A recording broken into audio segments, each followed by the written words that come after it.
ने बेटे के आत्मा के साथ संपर्क किया और एरिक ने उसके माँ को बहुत ही अच्छे से जवाब दिया। उसके आत्मा ने आज के इस भाग में एरिक के माँ ने उसको ये पूछा कि पृथ्वी पर जीवन जीते समय इंसान जो है वो बहुत सारे सपने देखता है, उसके जीवन में उसके बहुत सारी ख्वाहिशें होती है और अगर वो ख्वाहिशें अगर नहीं पूरी हुई तो वो एकदम दुख में डूब जाता है।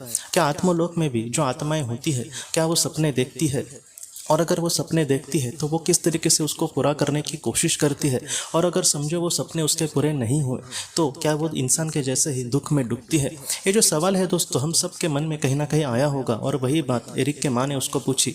एरिक ने इसका जो जवाब है कुछ इस तरीके से दिया है।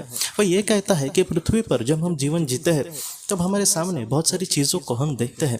हम ये देखते हैं कि पृथ्वी पर पैसा बहुत ही ज़्यादा महत्वपूर्ण है। अगर आपके पास पैसा नहीं है तो आपको कोई भी नहीं पूछेगा, आपको उस तरीके से प्रतिष्ठा नहीं मिलेगी।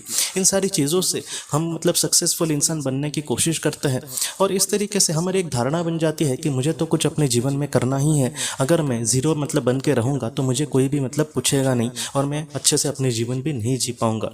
जैसे अगर मैं पैसा नहीं कमाऊंगा तो एक तो बात है ही कि मैं अगर मेरे पास पैसे नहीं होंगे तो कोई भी मुझे वैल्यू नहीं देगा, ऐसे हो सकता है। लेकिन अगर मेरे पास पैसा नहीं हुआ तो मैं अपना जीवन शांति से या फिर समाधान से भी नहीं जी सकूंगा। जैसे 2 वक्त के रोटी के लिए मुझे बहुत ज़्यादा मशक्क़त करनी पड़ेगी। तो इस तरीके से बहुत सारी जो चीज़ें होती है वो इस पर निर्धारित होती है, इसलिए हमारे सपने कुछ इस तरीके से बन जाते हैं कि मेरे पास बहुत सारा पैसा चाहिए। लेकिन आत्मलोक में आत्मा के साथ ऐसे नहीं होता, क्योंकि आत्मा को पैसे की ऐसी ज़रूरत नहीं होती।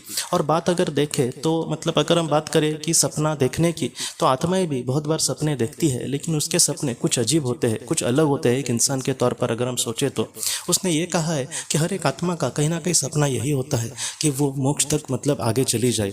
हर एक आत्मा का सपना ये होता है कि उसने किस जीवन के लिए जिस तरीके से चयन किया है उस उद्देश्य को वो बहुत ही अच्छे से पूरा करे। हर एक आत्मा का कहीं ना कहीं सपना होता है कि वो एक एक लोग ऊपर जाकर मोक्ष पथ को कहीं ना कहीं प्राप्त करे। तो इस तरीके से आत्माएं सपना देखती है। उसके जो सपने होते हैं वो भौतिक चीज़ों के सुख से लिप्त नहीं होते कि मुझे ये चाहिए मुझे वो चाहिए। वो यही सपने देखती है कि कहीं ना कहीं मेरे हाथों से कुछ अच्छा हो। वो ज़्यादातर यही सपने देखेगी कि मुझसे कहीं ना कहीं मेरे अपने लोगों को कुछ मदद हो। वो यही सपने देखेगी कि आत्मा का निर्माण जिस तरीके से हुआ है उस तरीके से मैं बहुत ही अच्छे से चलने की कोशिश करूँ। तो इस तरीके से आत्मा के जो सपने हैं उसके बारे में एरिक ने बातें कही है। एरिक ये कहता है कि अगर ये सपने पूरे नहीं हुए तो आत्मा को कोई भी यहाँ पर दुख नहीं होता, क्योंकि पृथ्वी पर हमारे पास पूरे तरीके से एकदम अनलिमिटेड ऐसे टाइम नहीं होता। हमारे पास कहीं ना कहीं मर्यादित ही समय होता है। लेकिन आत्मलोक में आत्मा के साथ ऐसे नहीं होता। आत्मा के पास अनंत काल तक समय होता है। अगर वो नीचे गिर भी गए फिर भी उसको उठने के लिए समय वहाँ पर मिलता है, इसलिए वो इतना दुखी नहीं होती। हाँ, थोड़ा सा उसको पश्चाताप होगा यहाँ पे अगर वो